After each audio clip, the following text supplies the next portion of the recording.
હર હર મહાદેવ દોસ્તો, મારા આવા બીજા ઇન્ફોર્મેટિવ વિડીયો જોવા માટે મારી ચેનલને ફોલો અને સબસ્ક્રાઈબ જરૂરથી કરજો. જય માતાજી, જય શ્રી કૃષ્ણ અને હર હર મહાદેવ. તો દોસ્તો, દ્વારિકાની બસ છે આપણી. દ્વારકાધીશના દર્શન કરીશું, ત્યાં રોકાઈશું અને પછી આપણે જઈશું નાગેશ્વર જ્યોતિર્લિંગે મહાદેવના દર્શન કરવા માટે.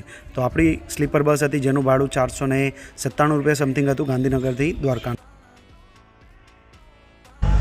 કેટલો ટ્રાફિક છે બોસ, કેટલો ટ્રાફિક છે. તો આપણે ટ્રાફિક જોયો અને હવે આવી ગયા છે આપણે અમદાવાદની આ બાજુ જમવા માટે ઊભા રહ્યા હતા. તો સૌથી પહેલાં દ્વારકા પહોંચીને આપણે હોટલમાં ચેક ઇન કર્યું છે. તમે જોઈ શકો છો રૂમ કેટલો સારો એવો સુંદર મસ્ત એવો રૂમ છે.